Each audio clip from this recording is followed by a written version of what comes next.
Xbox has just released an Xbox Wire article talking about PC gaming for 2021 and beyond.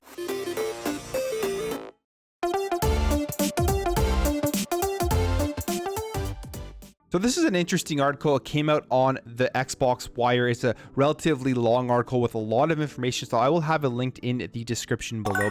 But starting off here, they talk about PC gaming and how they're taking that player first approach, and they're applying it to PC gaming as well. Pretty much just giving people the option to be able to play games on any device that they want. And they say here, they have been making investments across the PC gaming ecosystem to ensure that PC is a key part of how people can play games. Now, one of the things with PC is that Xbox Game Pass on PC and Xbox Game Pass on console are different. There are games on the console version that you can't get on the PC version, and maybe they are talking about how they are going to start making that gap smaller and smaller. But they do mention that they have been launching lots of games onto the PC over the last 18 months, including Age of Empires 2, 3, and Definitive Edition, Gears Tactics, Wasteland 3, Minecraft Dungeons, and Microsoft Flight Simulator. And a lot of these games have also topped Steam charts, and that's something that is interesting every time it happens. They release a game onto Xbox Game Pass and they release it into Steam at the same time. And we are seeing that these games, even though they're in Xbox Game Pass, are still selling very well on Steam, which is a win for the developers and a win for Xbox. And they also mentioned here that Age of Empires 4 is coming out later this year. Now, this is something that has been rumored to be shown off at E3. And now that they're pretty much saying here that it is coming out this year, is going to be shown off at E3. I can pretty much say that as a guarantee, because they're probably going to show it off at E3 and then they're going to say it is coming on this date, launching it to Xbox Game Pass and all that kind of stuff. And I think Age of Empires 4 is a game a lot of people are excited for. I think it's a game that people would like to see on console as well. And as we know, Xbox now has full keyboard and mouse support. So hey, maybe not only are they going to be releasing it on PC, on Steam, and through Game Pass, but also they may be releasing it on console, whether that is natively through Xbox Game Pass, potentially through xCloud, or some sort of access that you're going to be able to play it on a console. We will have to wait and see, but I think that would be smart for Xbox. I've seen a lot of people on social media wanting Age of Empires on console. And then we move on here to one of the most interesting parts and one of the most exciting things from this entire article, and it is them talking about Halo Infinite and how they are supporting it for PC and for Xbox. And they say here, Halo Infinite will support multiplayer, crossplay, and cross progression when it releases later this year. That means if you're playing on PC, you can play with your friends on Xbox One and Xbox Series X and S. And it also means your multiplayer customization and progress will follow you across all platforms. This is obviously a great thing. Halo multiplayer is going to be free to play, and it's going to be accessible to a ton of people. I think the numbers are going to be insane when it first launches. So you're going to be able to access it through Xbox, through PC, and through xCloud. As they mention here, we're using the cloud to make console gaming accessible on even more PCs. And one of the things that Xbox has just come out with is the actual xCloud beta through the browser. And if you think about this as a feature going forward with games like Halo Infinite, the amount of people that are going to be able to just try the game and jump into Xbox Game Pass is going to be crazy, because they're just going to have access to a Chrome browser, to an Edge browser, to Safari browser on Apple, and they're not going to need any of that expensive PC hardware in order to access Xbox Game Pass games. So this is the actual beta itself. I have been using it for the past couple of days, and I have to say that it works really well. It's easy to navigate through, and the streaming itself is relatively lag free. Now, yes, there's been hiccups.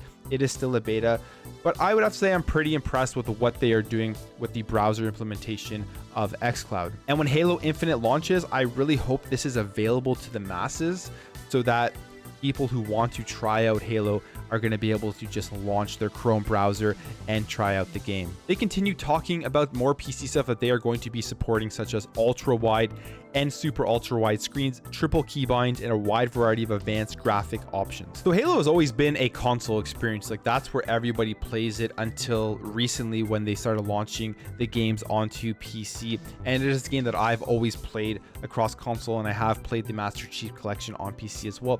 But Halo Infinite is a game I'm probably going to play mostly on my Series X and S, but I'm definitely going to be jumping into the PC version to check out these advanced graphics options, just to see the difference between Halo Infinite on PC and what you can change graphically versus what can be done on the console version. Now, they continue talking about launching games onto PC and just all of the different launchers. So if you play games on PC, you know that there are a bunch of different ways you can access or have to access games. So there's like Steam, there's Epic, there's Origin, there's Ubisoft. There's probably a bunch of other stuff that either I don't use or I don't know. So it can get kind of annoying, but Xbox is here focusing on launching their games not only on Xbox Game Pass but also into Steam, and they're also talking about launching their games into the Microsoft Store and giving a better net revenue. So the developer share of their net revenue from launching their game into the Microsoft Store will increase to 88% from 70%,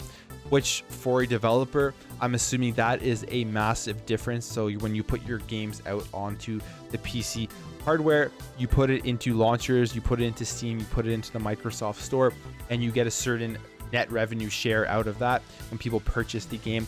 Right now, Steam, I believe, is at 70% for the developer. So Steam takes 30%. So putting games into different launchers where you're going to make more money is going to be enticing if the net revenue for the developer is higher. However, I don't know how much of a difference this is actually going to make. I mean, it's a great thing for the developer, but I believe we saw something similar with this with the Epic Game Store, and I don't know how much of a difference that has made, but the majority of PC gamers are on Steam, and I don't see that changing anytime soon. Developers want to get their games out to as many people as possible, and the way to do that will be releasing it on Steam. But hey, maybe more games will be coming to the Microsoft Store because of this net revenue share change, which as a gamer, I don't know if that's a good thing or a bad thing, because I think a lot of people dislike the Microsoft Store, especially when it comes to Steam. Me personally, I definitely prefer Steam over the Microsoft Store, but we'll have to see what this does. Maybe more games are going to be launching right into the Microsoft Store that weren't there before. And again, here they say they're looking forward to releasing Age of Empires 4 this fall, meaning we're going to see this at E3. I mean, you can pretty much guarantee that. And then they go on to talk about how they're empowering developers. So they've introduced DirectX 12 Ultimate to both the Xbox Series X, S, and PC. And it's been coupled and announced with DirectX 12 Agility SDK, which enables incredible graphics experiences like ray tracing for even larger set of PC gamers.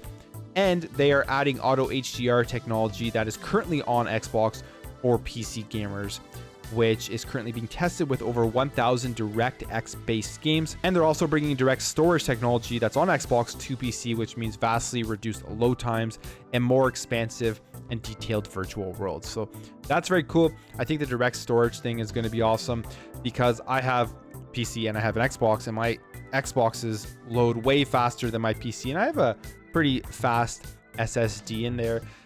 Maybe that's the main reason why things load faster on my Xbox, because the one on the Xbox is faster. But hey, the experience on Xbox is so good that I actually prefer it over my PC right now. But yeah, that's a lot of stuff. They just are really focusing on making this ecosystem available across multiple devices and having that experience be good across your PC and your Xbox console, kind of closing that gap between the two. One of the main things I think that they need to focus on out of all of this is just kind of making that Game Pass experience almost identical between the two versions.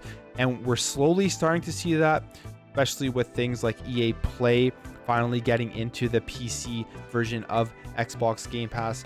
And hopefully going forward, we start to see more of those only console exclusive stuff come out onto PC as well.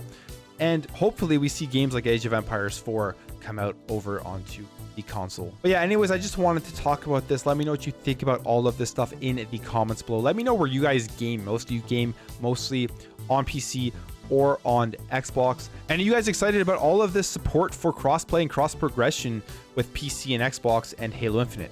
If you enjoyed this video, make sure to hit that thumbs up button if you are new here and you like what you see throughout this video. I'd really appreciate you hitting that subscribe button to help this channel grow and help grow this community so we can have great conversations in the comments below. Thank you all for watching. Thank you for your support, and I will catch you in the next video.